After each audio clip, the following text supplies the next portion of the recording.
Nama saya Kirana Putri, usia 30 tahun, dan saya selalu berpikir keluarga adalah segalanya. Sampai suatu malam, segalanya berubah. Saya sedang dalam perjalanan pulang setelah lembur. Jalanan licin diguyur hujan deras ketika sebuah truk ugal-ugalan tiba-tiba memotong jalur saya. Terdengar decitan ban yang memekakan telinga. Kaca pecah berhamburan, dan dunia saya menjadi gelap. Saya terbangun di ranjang rumah sakit. Rasa sakit yang tajam menjalar dari selang di dada dan infus yang menancap di lengan saya. Suara dokter terdengar tenang, namun mendesak. Kami sudah menelepon orang tua Anda. Mereka bilang tidak ada waktu, sedang sibuk. Napas saya sesak, berjuang untuk menghirup udara, dan keluarga saya bahkan tidak bisa diganggu.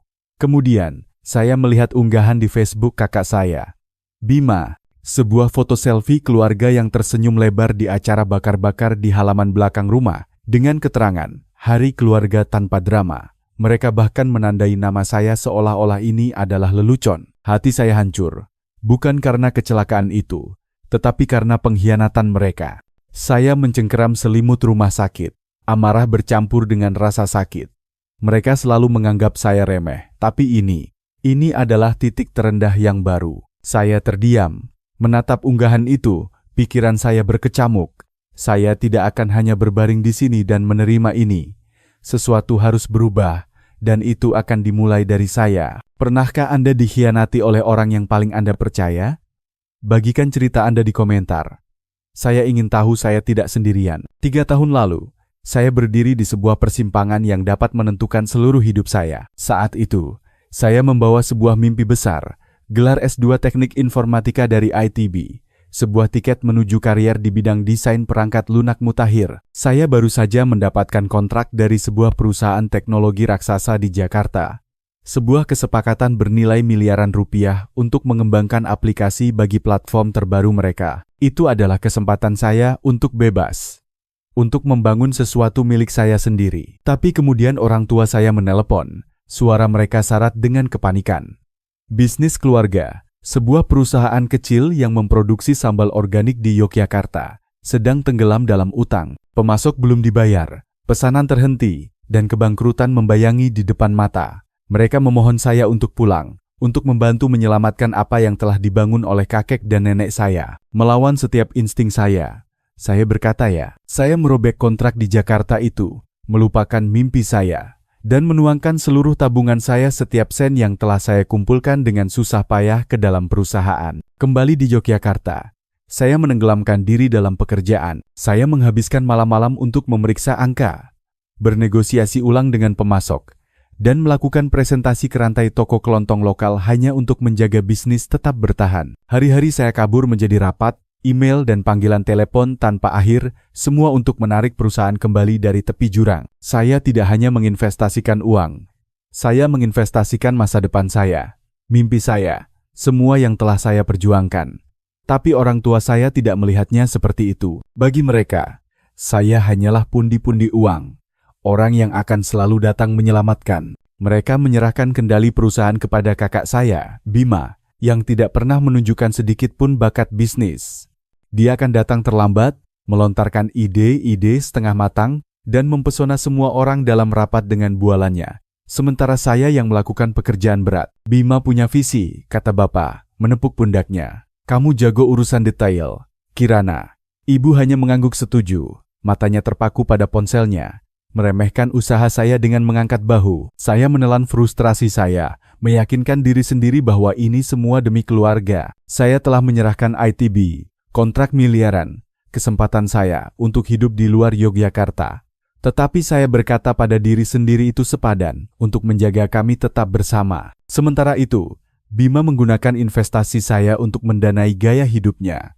Setelan jas baru, jam tangan mewah, perjalanan akhir pekan ke Bali. Saya sering memergokinya membual kepada klien tentang perusahaannya, seolah-olah bukan saya yang seorang diri telah menyelamatkannya. Suatu kali, saya mendengarnya di telepon, tertawa tentang bagaimana dia berhasil membuat saya menanggung semua tagihannya. Perut saya mual, tetapi saya tetap diam, memendam amarah saya. Saya terus bekerja, terus membayar, terus berharap mereka akan melihat nilai saya. Nenek Lastri pernah memperingatkan saya, suaranya pelan saat kami minum teh sore. Mereka akan terus mengambil sampai kamu tidak punya apa-apa lagi. Saya mengabaikannya, berpikir dia hanya sinis. Kesepian merayap perlahan. Saya sering terjaga di malam hari, menatap langit-langit, bertanya-tanya apakah saya telah membuat pilihan yang tepat. Teman-teman kuliah saya sedang membangun karier di Jakarta, mengunggah tentang startup mereka. Hidup mereka terus bergerak maju. Saya terjebak di Yogyakarta, mencurahkan jiwa saya ke sebuah perusahaan yang bahkan tidak menyandang nama saya. Pacar saya, Aditya, akan mendengarkan keluh kesah saya, tangannya di atas tangan saya, mendesak saya untuk membela diri. Tapi saya tidak bisa. Belum, saya pikir keluarga berarti pengorbanan, bahwa cinta berarti memberi sampai terasa sakit. Saya tidak tahu betapa salahnya saya. Hari-hari saya di rumah sakit akan segera mengubah segalanya. Ruang rumah sakit terasa seperti sangkar. Saya terbangun oleh bunyi mesin yang steril, dada saya sakit setiap kali saya mengambil napas pendek. Dokter, seorang wanita berambut kelabu dengan mata yang ramah, berdiri di samping saya, memegang papan catatannya. Kirana, Anda mengalami 3 tulang rusuk patah dan aritmia jantung akibat benturan, katanya. Anda butuh istirahat berbulan-bulan, mungkin lebih. Stres bisa memperburuk ini, sangat berbahaya. Saya mengangguk, meringis saat rasa sakit menusuk sisi tubuh saya. Tulang rusuk patah sudah cukup buruk, tetapi detak jantung saya yang tidak teratur, itu membuat saya takut. Saya berbaring di sana, berharap melihat orang tua atau kakak saya menerobos masuk, khawatir, meminta maaf, apapun. Tapi lorong tetap kosong. Satu-satunya suara adalah derit sepatu perawat. Saya bertanya kepada dokter apakah ada yang datang. Dia ragu-ragu, lalu berkata, "Kami menelepon keluarga Anda. Mereka bilang mereka terlalu sibuk." Terlalu sibuk? Kata-kata itu menghantam lebih keras daripada truk yang membuat saya di sini. Saya meraih ponsel saya, tangan saya gemetar, putus asa mencari tanda bahwa mereka peduli. Sebaliknya, saya menemukan unggahan Facebook Bima menatap saya. Sebuah foto dirinya, ibu, dan bapak tertawa sambil minum bir di acara bakar-bakar mereka, diunggah pada hari kecelakaan saya. Keterangannya berbunyi, "Hari keluarga tanpa drama." Dengan nama saya ditandai dengan huruf tebal. Denyut nadi saya melonjak. Monitor jantung berteriak sebagai protes. Mereka tidak hanya absen, mereka mengejek saya, mengubah rasa sakit saya menjadi lelucon. Saya menggulir komentar teman-teman dan sepupu ikut serta dengan emoji tertawa, tidak menyadari bahwa saya sedang berjuang untuk bernapas di ranjang rumah sakit. Jari-jari saya mengencang di sekitar ponsel.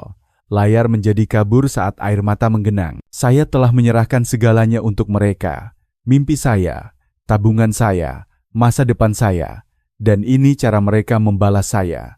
Pengkhianatan itu terasa lebih dalam daripada rasa sakit di tulang rusuk saya. Saya teringat semua saat saya menahan lidah, bekerja lembur untuk menyelamatkan perusahaan mereka, mengabaikan sikap meremehkan mereka. Saya telah mengatakan pada diri sendiri itu adalah cinta, tugas, keluarga. Tapi sekarang, menatap unggahan itu, saya melihat kebenarannya. Mereka tidak melihat saya sebagai keluarga. Mereka melihat saya sebagai alat seseorang untuk digunakan dan dibuang. Jantung saya berdebar kencang lagi. Alarm monitor menusuk keheningan. Dokter bergegas masuk, mendesak saya untuk tenang. Stres berbahaya saat ini. Kirana, ia memperingatkan. Saya memaksakan anggukan, tetapi pikiran saya berputar. Saya tidak hanya terluka. Saya marah, lebih marah dari yang pernah saya rasakan. Saya terus menggulir, tidak bisa berpaling. Bima telah mengunggah lebih banyak foto. Ibu sedang membalik burger, bapak mengangkat gelas. Semua tersenyum seolah saya tidak ada. Setiap gambar adalah pisau yang berputar lebih dalam. Saya teringat peringatan nenek Lastri, kata-katanya bergema. Mereka akan mengambil sampai kamu tidak punya apa-apa lagi. Saya telah mengabaikannya, tetapi sekarang saya melihatnya. Keluarga saya tidak hanya meninggalkan saya, mereka telah menghapus saya. Aditya mengirim SMS menanyakan kabar saya, tetapi saya belum bisa menjawab. Rasa sakitnya terlalu mentah, amarahnya terlalu panas. Saya meletakkan ponsel itu, tangan saya gemetar dan menatap langit-langit. Saya tidak akan membiarkan ini berlalu begitu saja. Suara seorang perawat memecah pikiran saya, menawarkan air. Saya menolak, fokus saya di tempat lain. Saya mengambil telepon dan menelepon nenek Lastri. Tangan saya gemetar saat menekan nomornya. Monitor rumah sakit berbunyi samar di samping saya. Nenek menjawab pada dering kedua.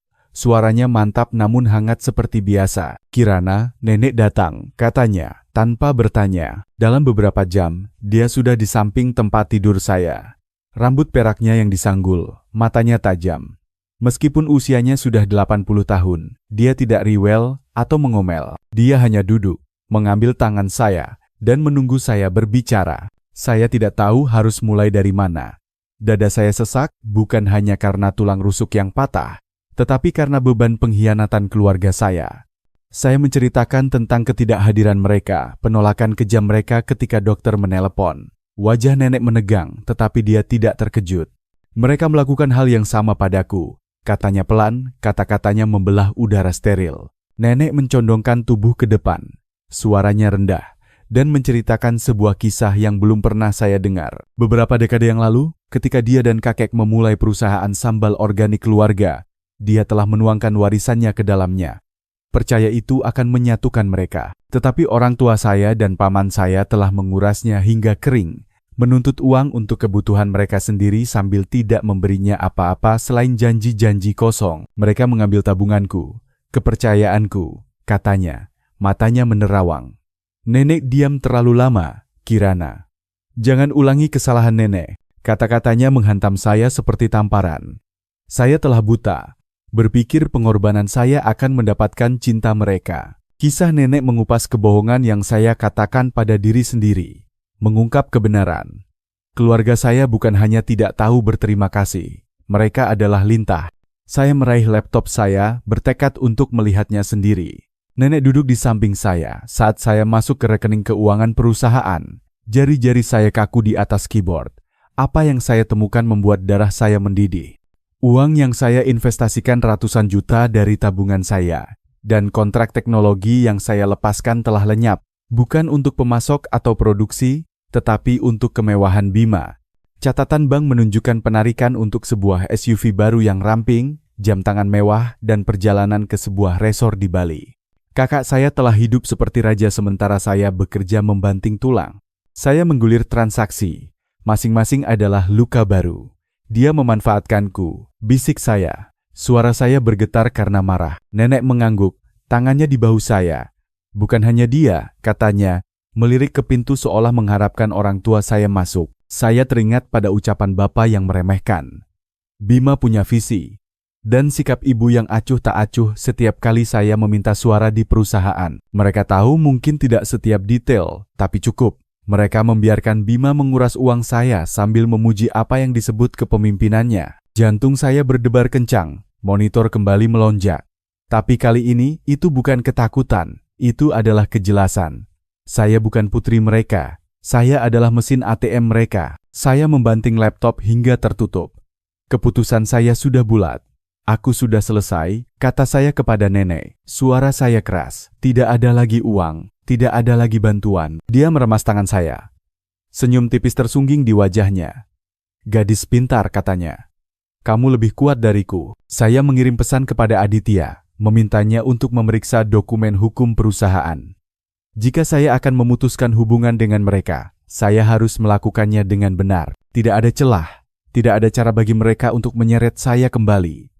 Dia menjawab seketika, berjanji akan membantu. Nenek tinggal bersama saya. Kehadirannya menjadi penyelamat di tengah kekacauan. Saya tidak tahu apa yang akan dilakukan Bima atau orang tua saya ketika mereka menyadari aliran uang telah berhenti, tetapi saya siap untuk mencari tahu. Untuk pertama kalinya dalam bertahun-tahun, saya merasa seperti saya mengambil kembali kendali. Telepon rumah sakit berdering, tetapi saya mengabaikannya. Saya mulai membongkar dunia mereka dari ranjang rumah sakit saya. Langkah pertama saya adalah email ke bank. Dirancang dengan tangan yang mantap meskipun tulang rusuk saya sakit. Saya mencabut investasi saya di perusahaan sambal organik keluarga, menarik setiap rupiah yang telah saya tanamkan. Konfirmasi datang dengan cepat, dana dibekukan. Modal saya bukan lagi milik mereka. Nenek duduk di sisi saya. Anggukannya adalah dukungan tanpa suara. Saya belum selesai. Aditya telah menemukan 2 pinjaman yang mengikat saya pada utang perusahaan miliaran untuk peralatan dan sebuah gudang. Jika mereka gagal bayar, saya yang akan bertanggung jawab. Saya tidak akan membiarkan itu terjadi. Saya menelepon Ibu Sari, pengacara yang dipercaya nenek. Suaranya tegas di telepon, memotong dengungan rumah sakit. Kirimkan saya perjanjian pinjamannya, katanya. kita akan menghapus nama Anda. Aditya mengirimkan dokumen-dokumen itu melalui email, dan dalam beberapa jam, Ibu Sari mengirimkan kembali formulir untuk menghapus saya sebagai penjamin bersama. Saya menandatanganinya. Pena bergetar di tangan saya. Bukan karena takut, tetapi karena api yang sudah lama tidak saya rasakan. Mata nenek bertemu dengan mata saya, tajam dengan persetujuan. Kamu sedang mematahkan rantai mereka, katanya. Keesokan paginya, Ibu Sari mengonfirmasi nama saya sudah bersih. Perusahaan itu bukan lagi beban saya. Kejatuhan datang dengan cepat. Tanpa uang saya, bisnis itu runtuh seperti rumah kartu. Manajemen Bima yang kacau, faktur yang diabaikan, kesepakatan yang gagal, tidak memiliki jaring pengaman. Sekarang, pemasok memutuskan hubungan ketika pembayaran berhenti. Toko-toko menarik sambal kami dari rak mereka, dengan alasan tagihan yang belum dibayar. Seorang teman dari kantor mengirimi saya pesan bahwa gudang telah disegel. Bank menyita aset, Pesona Bima tidak bisa menyelamatkannya. SUV-nya, yang dibeli dengan uang saya, ditarik dari halaman rumahnya. Kartu kreditnya, yang pernah mendanai liburan ke Bali dan jam tangan mewah, ditolak. Dia dibiarkan pontang-panting, gaya hidupnya hancur berantakan. Saya tidak bersuka cita, tetapi saya juga tidak mengasihaninya. Dia telah membangun istananya di atas punggung saya. Dan sekarang itu menjadi puing-puing. Ibu dan bapak menelepon, suara mereka melengking karena putus asa. Kirana, kamu menghancurkan kami, teriak bapak, seolah-olah saya berutang keselamatan pada mereka. Nada suara ibu lebih lembut, atau lebih manipulatif. Bima butuh kamu untuk memperbaiki ini. Saya mengakhiri panggilan tanpa sepatah kata pun. Tuduhan rasa bersalah mereka, yang pernah menjadi kelemahan saya, sekarang terdengar hampa. Mereka telah mendukung ketidakbecusan Bima, mengabaikan pengorbanan saya, dan mengharapkan saya untuk terus membayar. Tidak akan lagi. Tangan nenek bertumpu di tangan saya, suaranya rendah. Mereka telah membuat pilihan mereka, katanya. Sekarang kamu telah membuat pilihanmu. Rasa lega itu luar biasa, seperti beban yang terangkat dari dada saya. Selama bertahun-tahun, saya telah memikul keserakahan mereka, tuntutan mereka. Percaya itu adalah tugas saya. Sekarang saya bebas, tidak hanya dari pinjaman, tetapi dari cengkeraman mereka pada saya. Aditya mengirim pesan singkat. Kamu berhasil. Saya tersenyum, rasa sakit di tulang rusuk saya memudar sejenak. Tapi saya tahu ini bukanlah akhir. Ego Bima tidak akan membiarkannya kalah dengan tenang. Dan orang tua saya akan berpegang teguh pada penyangkalan mereka. Mereka akan menyerang balik, dan saya harus tetap waspada. 2 hari kemudian, ponsel saya bergetar di nampan rumah sakit, membangunkan saya dari tidur yang gelisah. Itu dari Aditya. Pesannya singkat. Bima mengunggah video. Ini buruk. Telepon aku. Perut saya mulas. Saat membuka Facebook, aplikasi memuat lebih lambat dari detak jantung saya yang berpacu. Di sana, video kasar Bima. Wajahnya memerah karena marah, duduk di ruang tamunya yang sekarang tampak kosong. Kirana adalah pengkhianat egois. Semburnya, suaranya meneteskan racun. Dia menghancurkan warisan keluarga kami, menenggelamkan perusahaan kami, dan sekarang dia mencoba menghancurkan saya dengan startup kecilnya. Dia itu anak durhaka. Komentar menumpuk di bawah. Teman-teman dan orang asing sama-sama menimpali, menyebut saya penusuk dari belakang. Dada saya menegang. Monitor berbunyi lebih cepat, tetapi saya terus menonton. Kebohongan Bima tidak berhenti di situ. Dia mengklaim saya telah menyabotase kontrak dengan seorang investor teknologi untuk startup baru saya, sebuah firma pengembangan aplikasi kecil yang saya luncurkan dari tabungan yang saya sembunyikan. Dia mencuri kesempatan dari orang-orang jujur. Katanya, melambaikan kertas yang dia klaim sebagai bukti. Saya mengenali keputusasaannya, kepanikan liar yang sama yang dia tunjukkan ketika bank mengambil SUV-nya. Ini bukan hanya tentang runtuhnya perusahaan. Ini pribadi. Dia ingin menghancurkan saya, menyeret nama saya ke dalam lumpur karena saya berani pergi. Saya meletakkan ponsel itu, tangan saya gemetar karena marah. Dia telah mengambil uang saya, kepercayaan saya, dan sekarang dia mengincar masa depan saya. Saya menelepon Aditya. Suara saya tajam meskipun tulang rusuk saya sakit. Dia berbohong tentang startup itu, kata saya. Tidak ada bukti. Aditya, tenang seperti biasa, sudah beberapa langkah di depan. Bekerja di bidang PR untuk sebuah firma media di Jakarta. Dia tahu bagaimana menangani krisis. Aku tangani ini, katanya. Aku sedang menghubungi investor-investormu sekarang. Dalam beberapa jam, dia telah menghubungi mitra kunci startup itu. Sebuah grup modal Ventura di Jakarta dan inkubator teknologi lokal. Dia mengirimi mereka catatan proyek saya, email, dan kontrak yang ditandatangani, membuktikan setiap kesepakatan bersih. Investor utama, seorang wanita bernama Ibu Clara, menelepon saya langsung. Cerita Bima tidak masuk akal, katanya. Kami bersamamu, Kirana. Rasa lega menyelimuti saya, tetapi amarah tetap ada. Aditya tidak berhenti di situ. Dia menyusun tanggapan publik, sebuah unggahan singkat di halaman startup saya yang menyatakan fakta. Saya meninggalkan bisnis keluarga karena salah urus, bukan sabotase, dan startup saya didanai sepenuhnya oleh tabungan saya sendiri. Dia membagikan tangkapan layar cek kosong Bima kepada pemasok, sebuah sindiran halus yang memukul telak. Unggahan itu menyebar dengan cepat, dengan mantan karyawan dan pemilik bisnis lokal ikut berkomentar, mengungkap pengeluaran sembrono Bima. Videonya mulai kehilangan daya, tenggelam oleh suara-suara yang menelanjanginya. Nenek, yang telah membaca komentar di atas bahu saya, terkekeh. Dia menggali kuburnya sendiri, katanya, suaranya hangat dengan kebanggaan. Keputusasaan Bima sekarang jelas. Tanpa gaya hidupnya yang mewah, pesonanya tidak berguna. Saya dengar dari seorang teman bahwa dia mencoba menelepon bapak dan ibu untuk mendapatkan dukungan, tetapi bahkan mereka mulai menarik diri, malu dengan ledakan publiknya. Saya tidak merasa kasihan padanya. Dia telah memilih untuk menyerang saya, berpikir saya akan tetap diam. Tapi saya bukan orang yang sama, yang membiarkan tuduhan rasa bersalah mereka merantai saya pada perusahaan mereka yang gagal. Dengan bantuan Aditya, saya telah melindungi startup saya, reputasi saya, dan masa depan saya. Ruang rumah sakit terasa tidak lagi seperti sangkar.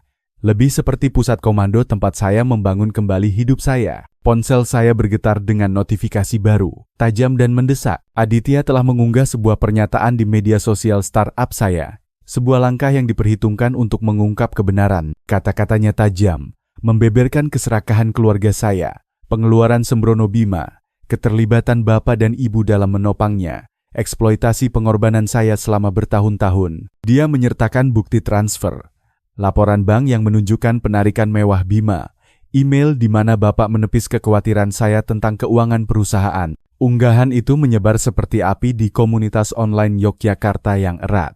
Pagi harinya, unggahan itu telah dibagikan ratusan kali, dengan penduduk lokal dan mantan karyawan ikut berkomentar, menceritakan pengalaman mereka sendiri dengan kesombongan Bima.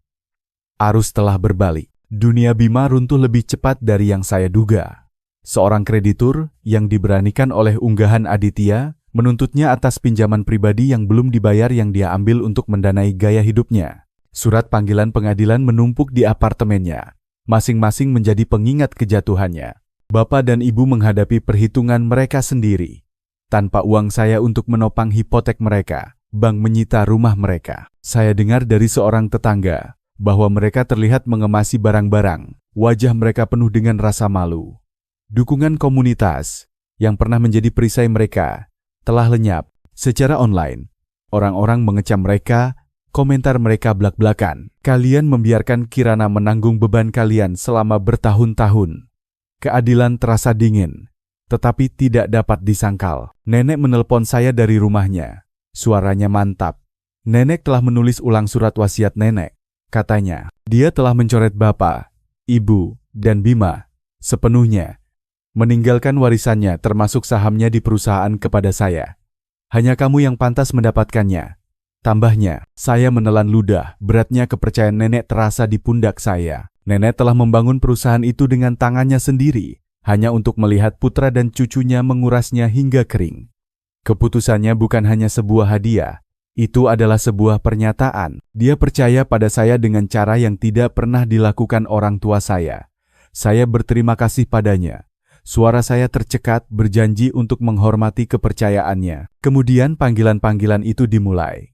Ponsel saya menyala dengan nomor bapak, lalu ibu. 33 panggilan tak terjawab dalam satu hari. Masing-masing disertai dengan SMS panik. Kami butuh kamu. Segera jawab. Salah satu pesan dari ibu berbunyi, keputusasaannya jelas bahkan dalam tulisan. Mereka muncul di apartemen saya pada hari saya keluar dari rumah sakit. Mobil mereka berhenti di jalan masuk.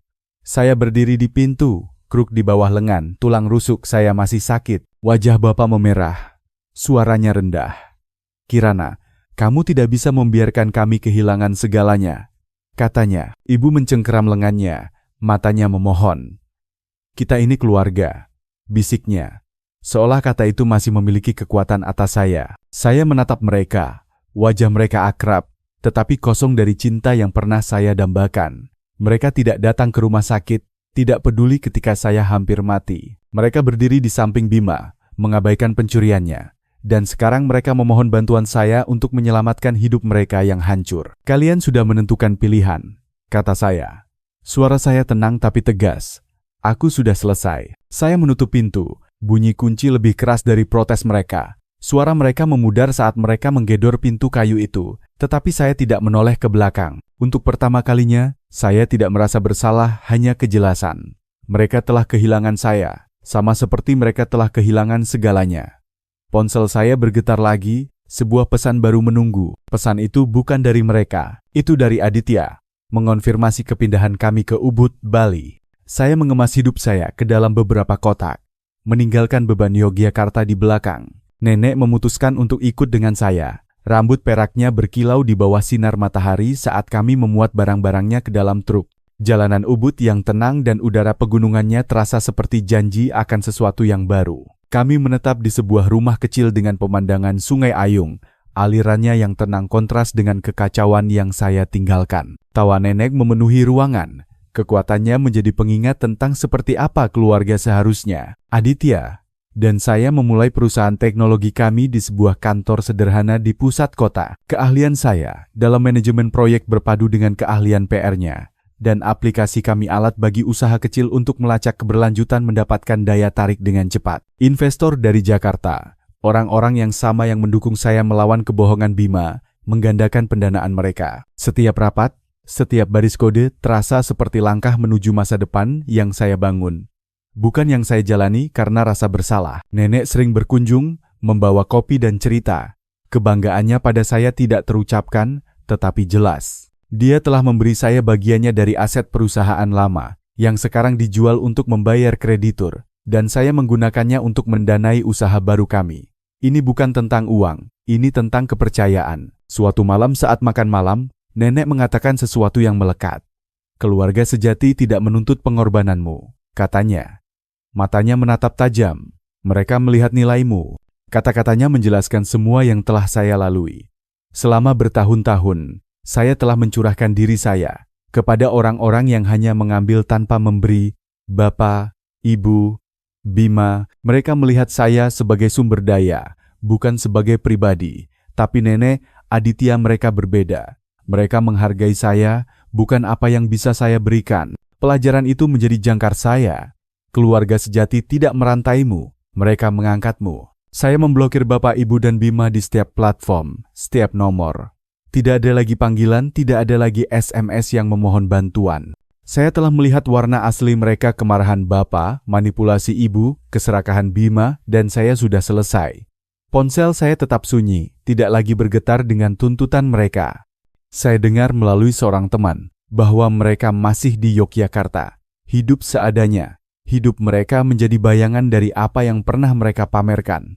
Saya tidak peduli. Pilihan mereka bukan lagi beban saya. Saya telah menghabiskan terlalu banyak waktu mencoba mendapatkan cinta mereka, hanya untuk belajar bahwa itu tidak akan pernah bisa saya menangkan. Ubud memberi saya ruang untuk bernapas.